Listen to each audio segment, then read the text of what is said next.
Nurse finds note in pregnant woman's bag. What she reads changes everything. In the dimly lit break room of a bustling hospital, Nurse Emily's hands trembled as she unfolded a crumpled note she found in a pregnant patient's bag. The words scrawled on the paper sent a chill down her spine. Help me. My baby is in danger, and so am I. He's watching. The ordinary shift had just turned into the beginning of an extraordinary nightmare, one where every passing second could mean the difference between life and death. It was a stormy evening, the kind where shadows stretched unnaturally across the walls and thunder echoed like an ominous drumbeat. St. Mary's Hospital, nestled in the heart of the city, buzzed with activity despite the late hour.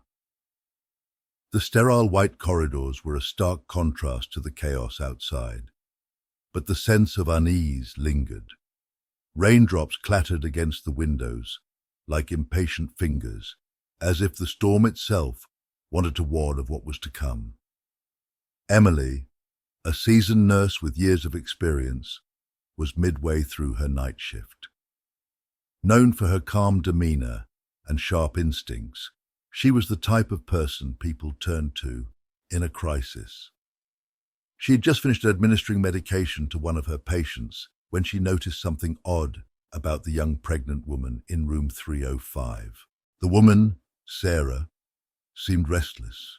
Her eyes darted around the room nervously, and her hands fidgeted with the edge of her hospital gown. Her belly, round with life, should have been a symbol of joy, but her expression told a different story, a story of fear and desperation. Unbeknownst to Emily, Sarah's unease stemmed from more than just the pains of pregnancy. Lurking in the shadows was her estranged husband, Mark, a man with a dark history and an even darker plan. Mark's presence was invisible for now, but his presence loomed large like the storm clouds outside. Emily couldn't shake the strange feeling as she stepped out of Sarah's room. Something about the young woman's behavior gnawed at her, a silent plea hidden behind her nervous glances. Returning to the nurse's station, Emily discovered the note tucked inside Sarah's bag. The desperate words on the paper fueled a whirlwind of questions. Who was watching her? Why was she in danger? And most importantly, how could Emily help without making things worse? Meanwhile, Sarah's fear was palpable, her every movement cautious, as if she was being monitored even within the hospital's supposedly safe walls. Emily's instincts told her that this wasn't a routine case. As the storm raged outside, she realized the real tempest was unfolding inside the hospital, a delicate and dangerous game where any wrong move could have devastating consequences. The clock was ticking, and Emily knew she couldn't ignore the silent cry for help. Sarah Bennett, the pregnant woman, had once been full of hope, with dreams of a happy family life. However, her marriage to Mark took a dark turn soon after their wedding. Mark, once charming and attentive, began to show a controlling and violent side. Sarah's decision to escape from him wasn't easy, especially with a baby on the way. She sought refuge, moving from town to town, trying to stay hidden. But Mark had always been one step ahead. Now, her only wish was to protect her unborn child. Mark Bennett was a man with a facade of normalcy that masked his sinister nature. A troubled childhood had left him with a deep-seated need for control. To Mark, Sarah's attempt to leave wasn't just betrayal, it was a challenge, and Mark never lost. His obsessive love for Sarah had morphed into a dangerous fixation, and he was determined to make her pay for defying him. Nurse Emily Carter was no stranger to the struggles of her patients. Having lost a sister to domestic violence years ago, She had vowed to never ignore a cry for help. Her instincts told her Sarah's case was more than it seemed, and Emily's protective nature drove her to act, even if it meant putting herself at risk. The rain had eased, but the storm brewing inside St. Mary's Hospital was far from over. The night had taken a chilling turn when Nurse Emily decided to confront Sarah gently about the note. Sarah hesitated, her trembling hands clutching the edge of her blanket. Finally, her voice broke the silence, a whisper barely audible. "He's here. I saw him watching me from the parking lot." Emily's heart raced as she pieced together Sarah's words. The hospital's security team was immediately alerted, and they began reviewing footage from the parking lot. Sure enough, the grainy video revealed a man in a hooded jacket lurking near Sarah's car earlier that evening. Though his face wasn't visible, Sarah identified him as Mark. The situation escalated when a nurse in the maternity ward reported seeing an unfamiliar man wandering near the restricted area. Security conducted a sweep of the hospital, but Mark had vanished, leaving no trace behind. Emily took Sarah's concerns seriously, notifying Dr. Patel, the attending physician, and the hospital's administration. With Sarah's permission, the local authorities were called in. Officer Rachel Torres, a seasoned investigator, arrived on the scene. She was known for her no-nonsense approach and her ability to piece together the most intricate puzzles. Officer Torres began her investigation by questioning Sarah, whose fear was evident in her shaky responses. "He said he'd kill me if I ever left," Sarah admitted, her voice cracking. She described years of emotional and physical abuse, revealing how Mark's threats had intensified after she filed for a restraining order. The initial search of Sarah's belongings revealed a burner phone with several missed calls and threatening messages from an unknown number. Each message escalated in tone, ranging from pleas for reconciliation to chilling warnings. "If I can't have you, no one will." Witnesses from the hospital provided conflicting accounts. One patient claimed to have seen a man matching Mark's description near the cafeteria, while another nurse recalled a shadowy figure near the stairwell. Despite these leads, the lack of concrete evidence left the authorities with more questions than answers. The tension mounted as Emily realized the hospital, a place meant to heal and protect, had become a battleground. Mark was close, but no one knew when or how he would strike next. The atmosphere in the hospital grew heavier with each passing hour. Security was on high alert, and Sarah remained confined to her room under Emily's watchful eye. Yet the sense of unease refused to dissipate.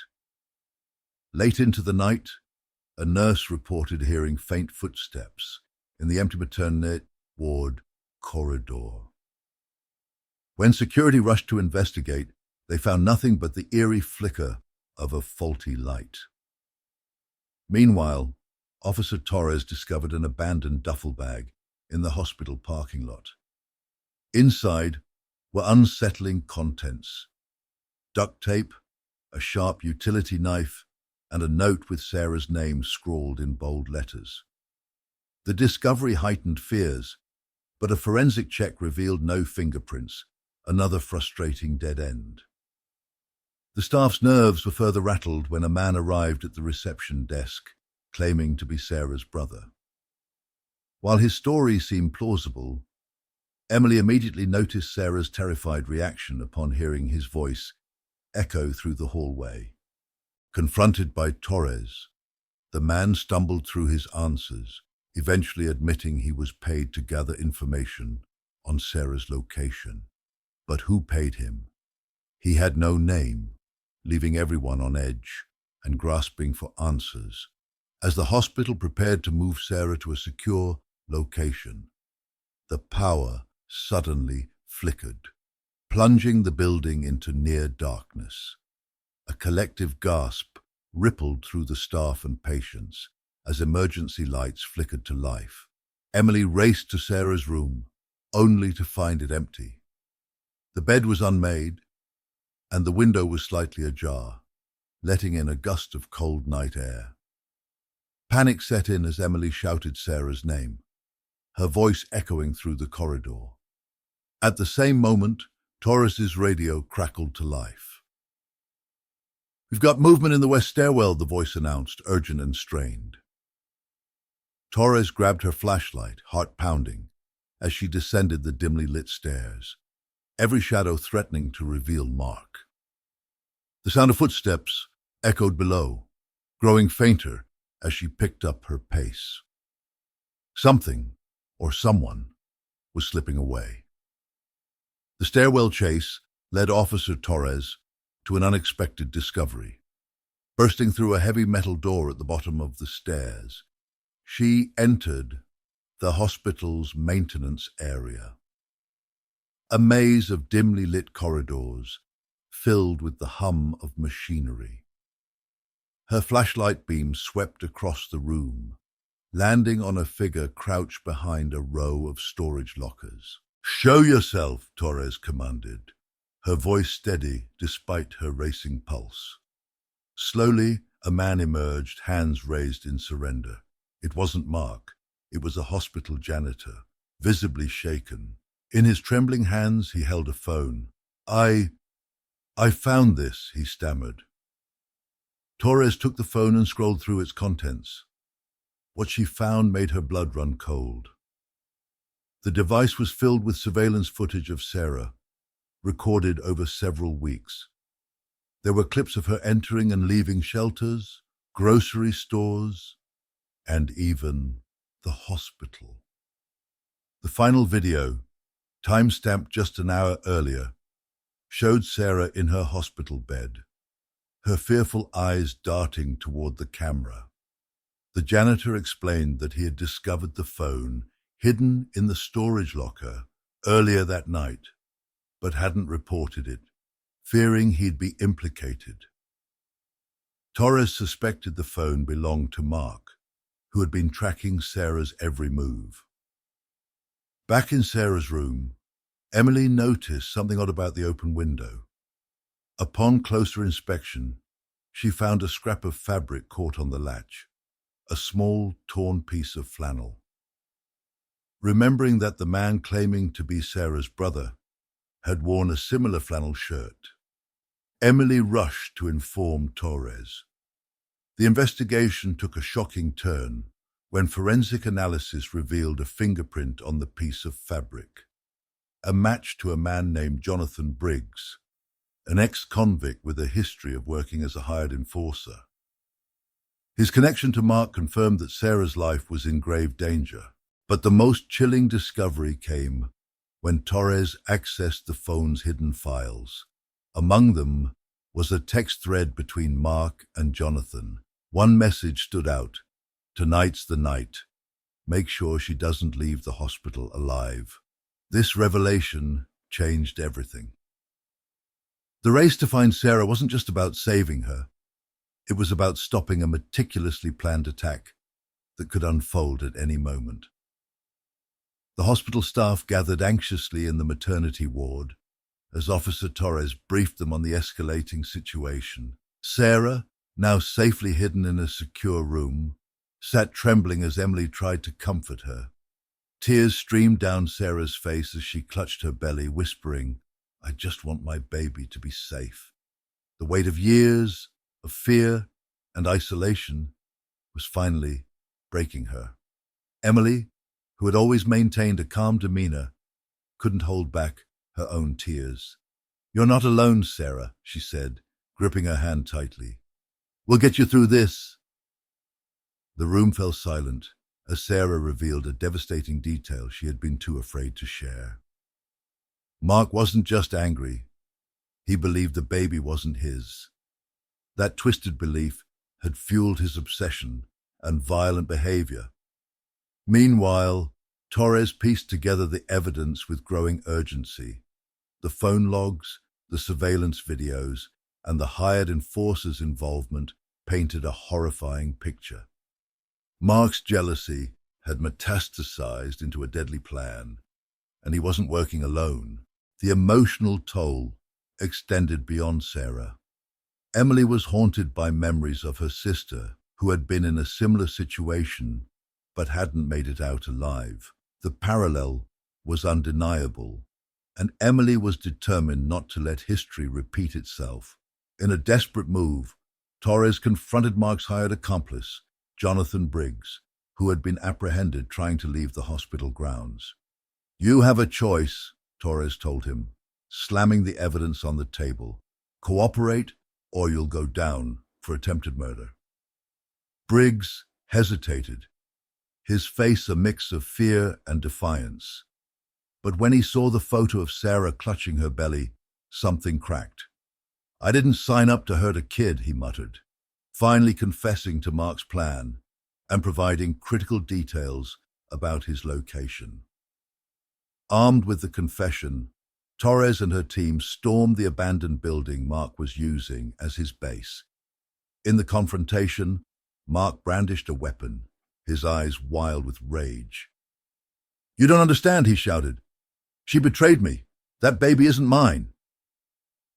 Torres held her ground, her voice calm but firm. "It's over, Mark. Put the weapon down."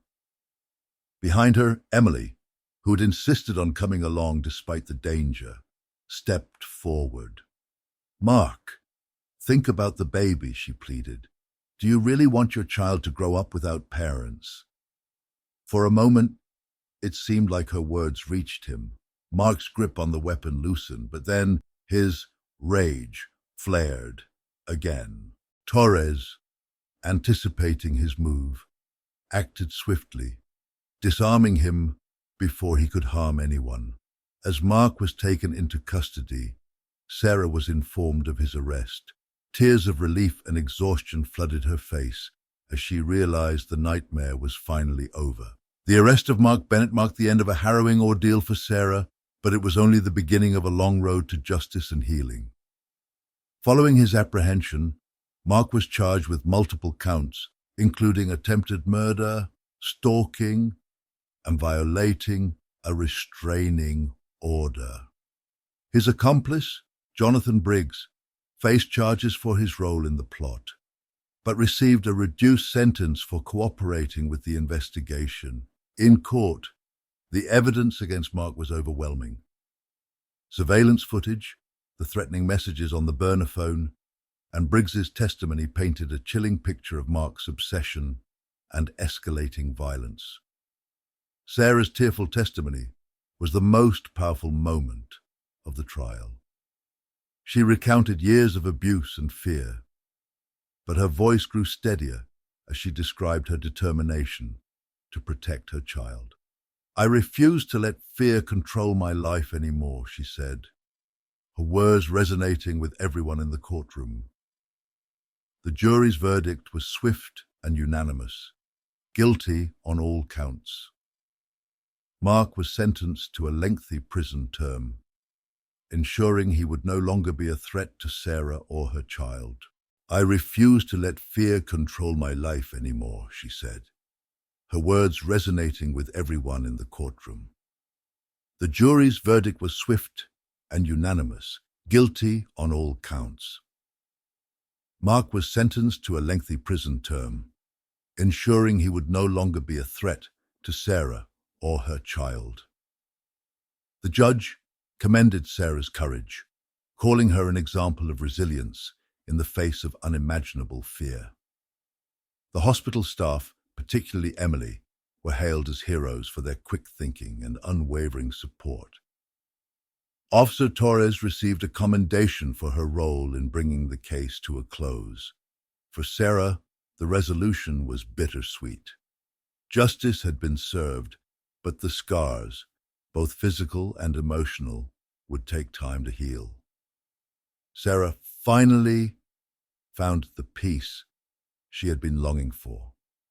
After the trial, she moved to a new town with the support of a victim protection program, determined to build a safe and happy life for herself and her unborn child. The hospital staff and Officer Torres remained in touch, ensuring Sarah knew she was not alone. A few months later, Sarah gave birth to a healthy baby girl, naming her Hope, a symbol of the resilience that had carried her through her darkest days. Mark, on the other hand, faced the consequences of his actions. Isolated and behind bars, he was left to grapple with the destruction his obsession had wrought. His former charm had faded, replaced by the bitter reality of his choices. The world moved on without him, a fitting end for someone who sought to control and harm others. Emily returned to her work at the hospital, her bond with Sarah serving as a reminder of why she had chosen this path. She felt a renewed sense of purpose, vowing to always listen to the unspoken cries for help, no matter how small they seemed. Officer Torres continued her work with the same tenacity, but this case remained close to her heart, a reminder of how lives can change with the right intervention. The story of Sarah and Mark is a chilling reminder of how unchecked obsession and control can destroy lives. It also highlights the power of courage and community in overcoming fear. For every Sarah, there are countless others who remain trapped in silence, their cries unheard. This case serves as a call to action. Listen, intervene, and offer support to those in need. But just as Sarah began to rebuild her life, a package arrived at her new home. Inside was a single photograph of her and her daughter, taken recently, proof that someone was still watching. The fight for safety, it seemed, wasn't entirely over. Sarah's journey is a stark reminder of the silent battles many face in the shadows of society. Her story sheds light on the insidious nature of domestic violence, a crime that often hides behind closed doors and false smiles. It underscores the importance of listening to those who seem afraid to speak and recognizing the subtle signs of distress. The justice system played its part in bringing Mark to accountability, but Sarah's survival owed just as much to the courage of those who chose to act. Emily's intuition, Torres's determination, and the hospital staff's collective vigilance. Their actions remind us that combating such crimes isn't just about laws and policies, but also about empathy and intervention at the right moments. In the end, Sarah's resilience and the unwavering support around her highlight humanity's ability to stand against darkness. Yet, the lingering danger reminds us of the fragility of peace and the ongoing battle for safety and justice. As Sarah tucked her baby into bed, she glanced nervously at the window, her new life shadowed by a nagging fear. Who sent the photograph? Was it a cruel prank? Or had Mark's influence reached beyond the prison walls? The fight for her freedom, it seemed, might not be over just yet.